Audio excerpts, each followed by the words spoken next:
Hola amigos y amigas de Epicentro, nuevamente llegó la hora de leer a un buen escritor peruano con quien ya hemos hablado sobre otros libros, sobre croquis, sobre otros libros, pero que presentó este el año pasado y yo tenía pendiente conversar con él.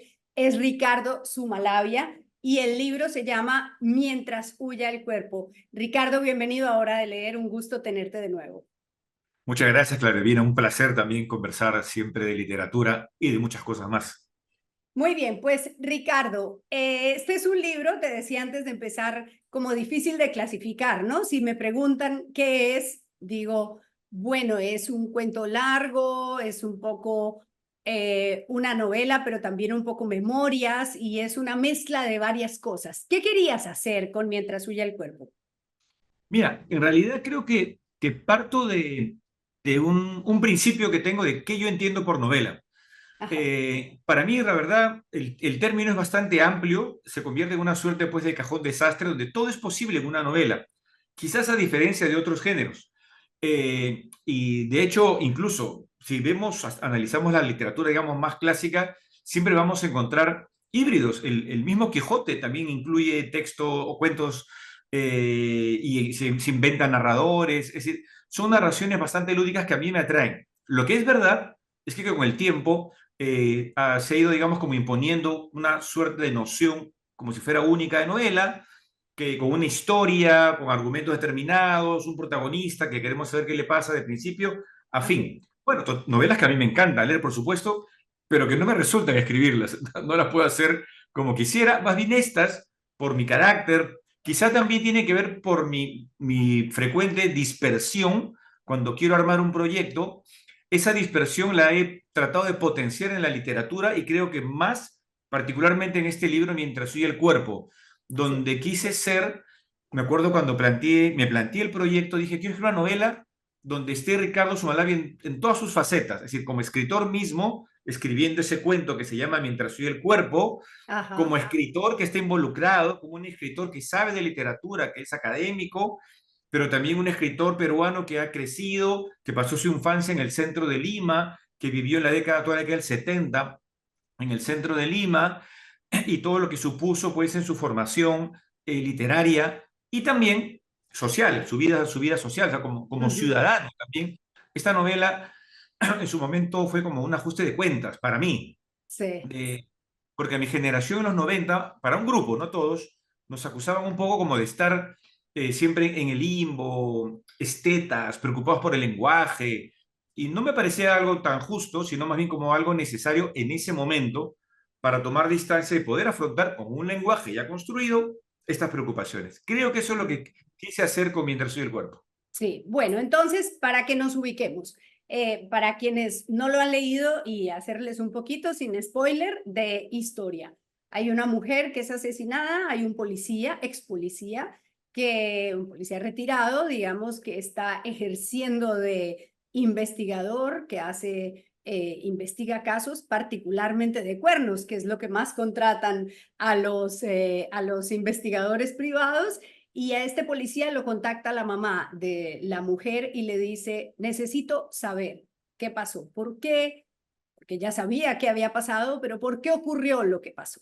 Y esta historia se mezcla con varias, se mezcla con personajes del escritor, personajes de la vida real del escritor, la pareja de la suegra del escritor, un caso de un asesinato que el escritor vio en Madrid de una peruana o del que se enteró en Madrid y todo termina mezclado, pero en todo el centro de este mix, de esta licuadora, hay también una historia profundamente violenta que no alcanzamos a entender bien. Hay alguien que está hablando con una gusanita que es una víctima y que genera escalofrío. Es otra historia, es un subtexto dentro de la narración. Efectivamente. Mira, justamente cuando iba a publicar la novela, me preguntaba el editor y otra editora también, si esos textos que son muy violentos, que realmente son sesiones de tortura, lo dejábamos o no, porque efectivamente no les quedaba muy claro quién realmente ejecutaba, quién era el torturador y quién era la torturada. Sabían que era un hombre y una mujer. Y eso me gustó justamente porque preguntaban quién podría ser, porque resulta que en la novela podría ser cualquiera, es lo que plantea la novela. No Sí. necesariamente es investigador, ni, o sea, los malos podrían ser otros, podríamos Ujú. ser nosotros mismos y la víctima también. Podría ser la protagonista como cualquier otra mujer, pero que establece esos nexos, ¿no? O sea, que esto es triste decirlo así, pero como que la desgracia o la violencia nos une, ¿no? No Ajá. solamente elementos de felicidad. Y, y lo quise dejar en ese sentido, primero como que te crea una atmósfera de tensión, Ujú. de una violencia muy curiosa, porque en realidad solo se describen cosas que el torturador le dice que va a hacer. En realidad, si Sí. uno lee con atención, no está haciendo nada, le está diciendo, te voy a hacer esto. Y Ujú. claro, pero inmediatamente la cabeza del lector es poderosa y ya se lo imaginó todo, Sí. ¿no? Y con esa tensión, de pronto pasa a los otros fragmentos donde se habla de literatura policial, se habla de aventuras en barrios altos, y uno dice, pero ¿cómo articulo todo esto, no? Es Ajá. decir, te crea un estado de tensión para seguir viendo el mundo. ¿Qué es lo que hacemos en la vida cotidiana? En realidad vemos tanta violencia todos los días, pero al mismo tiempo estamos en un restaurante pasándola súper bien, y luego estamos en una playa, y luego volvemos a ver otro acto de violencia, y convivimos, y es sorprendente cómo articulamos todo eso. Sí, y hay otra cosa, otra parte de esta novela que es muy importante, que son las reflexiones del escritor. Hubiera querido escoger este personaje, pero he pensado si este personaje debería ser así o debería ser asá. Y entonces ahí es que sale uno más de cuadro y dice, pero ¿por qué Ricardo Sumalavia se sienta y escribe sobre las dudas que tuvo a la hora de escribir? Es que mira, como periodista, lo sabes bastante bien, una de las preguntas frecuentes que se le suele hacer a un autor cuando ya escribió un libro es, ¿cómo surgió esta historia? ¿Cómo se te ocurrió este personaje? ¿Cómo se te ocurrió esta situación? Y yo me dije, ¿por qué no me adelanto a la pregunta? Me la pregunto yo mismo. ¿Por qué escribí esta historia? O sea, si ya sé que me lo van a preguntar, voy entonces a desmenuzar línea a línea, pasaje a pasaje, de dónde surgen todas esas motivaciones de ese cuento llamado Mientras soy el cuerpo. Y claro, y ahí apelo a todo, apelo a mi intelecto, apelo a mi memoria, apelo a mis miedos, apelo a mi vida familiar, a mi vida íntima. Y surgió de esa manera, porque yo siempre me pregunto, o sea, suelo ser muy metaliterario, pero no solamente teórico, sino me pregunto por qué hago estas cosas, ¿no? Suelo Claro. preguntarme mucho el por qué lo hago. Y esta novela eh, busca posibles respuestas, algo que tiene que ver con otras de las preguntas que se he hecho hace un momento, sobre esa mujer, por ejemplo, la madre que quiere saber por qué mataron a su hija. En el fondo ella sabe la verdad, pero la verdad nunca nos es suficiente. La verdad no basta. Pero es algo más allá de la razón, porque la razón nos dice que la verdad debería ser suficiente, pero eso no nos deja tranquilos. Ujú. Y en esa explicación del escritor también está respondida, y ahora veo que lo que querías era adelantarte también a esa pregunta, la razón del título del libro, ¿no? Mientras huya el cuerpo. Y quiero preguntarte por esto porque es que es contundente la frase, porque dices que encontraste esto en una entrevista. Le pregunto por su salud, una entrevista a Samuel Beckett, al escritor irlandés, y entonces dice, le pregunto por su salud y me habla de ella. Después la conversación gira en torno a la vejez. Y la respuesta, siempre he deseado tener una vejez tensa, activa, el ser que no deja de arder mientras el cuerpo huye. Después cuentas qué era lo que decía literalmente la traducción, pero esto sí es real, ¿no? Esta entrevista.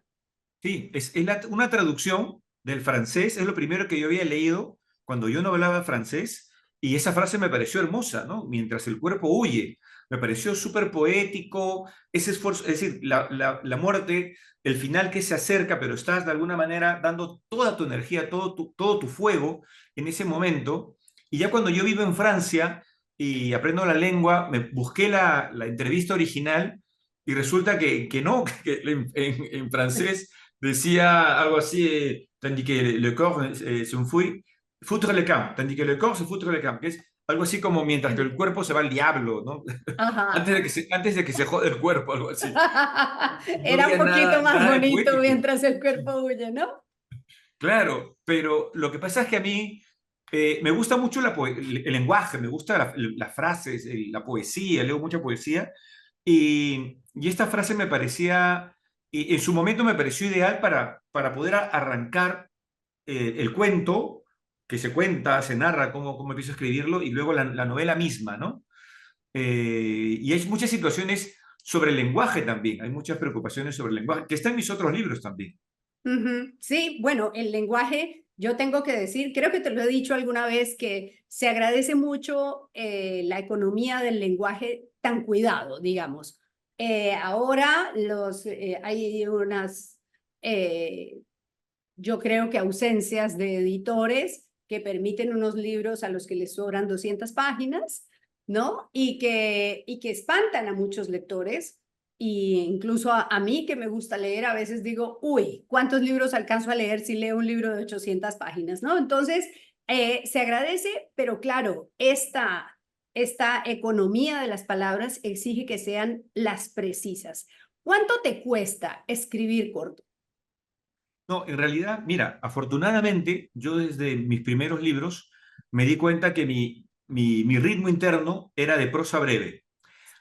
Claro, para un joven narrador en los noventas que tenía como paradigma a Vargas Llosa, como todos los peruanos de aquel entonces, pues obviamente sus novelas de 300, 400 páginas y yo con mi primer libro de 40 páginas, había mucho de frustración. Pero como te digo, afortunadamente lo asimilé pronto y lo que entendí como un defecto, traté de convertirlo en una virtud y potenciarlo.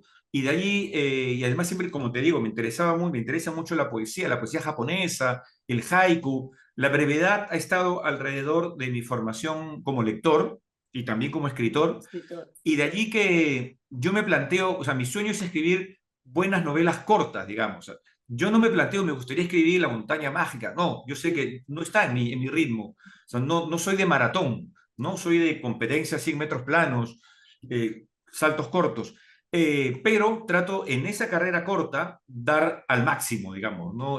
Potenciar los músculos literarios, digamos, en su máxima expresión y encima, además de ser novelas cortas, son fragmentarias, o sea, donde hay muchos fragmentos todavía más cortos.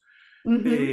Pero es el ritmo. Y como también te digo, como soy muy disperso, creo que soy desordenado, pero luego me gusta. Sé que al final de ese aparente desorden, algo se va a ir armonizando. Busco dar como una nueva unidad. Sí. Bueno, y tengo que decir que en las últimas 4 páginas se armoniza todo, porque de hecho eso es lo que ocurre, ¿no?